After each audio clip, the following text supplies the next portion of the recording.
Hello বন্ধুরা, সবাই কেমন আছো? আশা করছি অনেক ভালো আছো। আজকে আমরা পাঠ ৭ অর্থাৎ ঘাস ফড়িং আর পিঁপড়ার গল্প তোমাদের বইতে কি বলা হয়েছে একটু দেখে নিব। এখানে চমৎকার একটা ছবি দেয়া হয়েছে পিঁপড়া আর ঘাস ফড়িং এর। চলো আমরা বিস্তারিত দেখে নেই। শরতের এক দুপুর, চারপাশে রোদ ঝলমল করছে।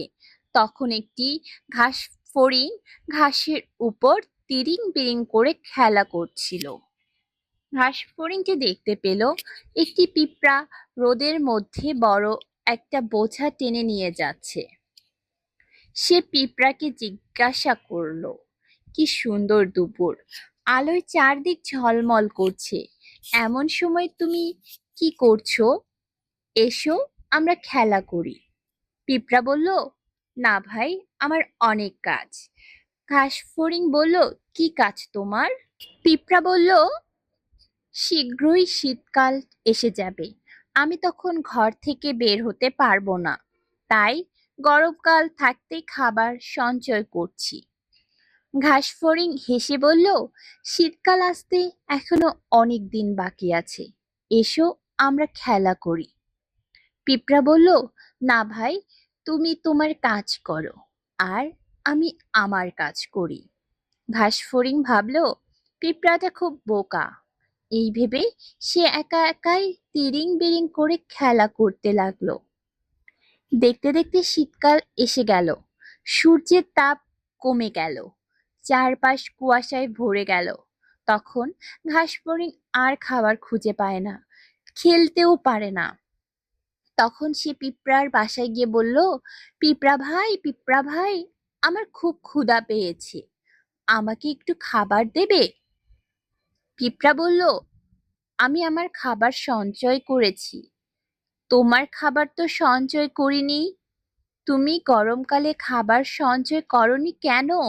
ঘাসফড়িং বলল, আমি তো তখন খেলা করেছি আর গান গেয়ে বেরিয়েছি। পিঁপড়া বলল, এখন তবে নেচে বেড়াও, সময়ের কাজ সময়ে না করলে কষ্ট তো তোমাকে পেতেই হবে। বন্ধুরা, এই ছিল ঘাসফড়িং আর পিঁপড়ার গল্প। কেমন লাগলো তোমাদের?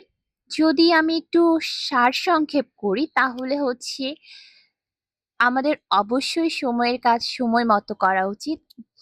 যেমন আজকে যদি আমি পড়ালেখা না করে কালকের জন্য ফেলে রাখি, সেই পড়া কিন্তু আর পড়া হবেই না। এরকম করে আমার পড়া জমতেই থাকবে। তখন এতটাই পড়া হয়ে যাবে, মানে পড়ার চাপ হয়ে যাবে, সামনে পরীক্ষা থাকবে, সেটা আর হবে না। এখানে এই গল্পটি মূলত এটাই বোঝানো হয়েছে, যখন যেই কাজটা তোমার, তখন সেই কাজটাই করা, সেই কাজটির দিকেই ফোকাস করা উচিত। পিঁপড়া গরমকালে কোনো সময় নষ্ট করেনি। সে গরমকাল থেকে শীতের জন্য খাবারগুলো মজুত করে রেখেছে। অন্যদিকে ঘাসফড়িং কি করেছে, সে শীতের কোনো চিন্তা ভাবনা করেনি, সে সেই সময়টায় খেলাধুলা গান গেয়ে বেরিয়েছে, তাই তার জন্য তার শীতকালে তার খাবারের কষ্ট হয়েছে। অন্যদিকে পিঁপড়ার কিন্তু মজুত করা আছে, তার কোনো কিন্তু কষ্ট হচ্ছে না। চলো বন্ধুরা, এখন আমরা শব্দের অর্থগুলো দেখে নেই। শরৎকাল, ভাদ্র ও আশ্বিন মাস মিলে যে ঋতু। শীতকাল, পৌষ ও মাঘ মিলে যে ঋতু। সঞ্চয় মানে হচ্ছে জমা।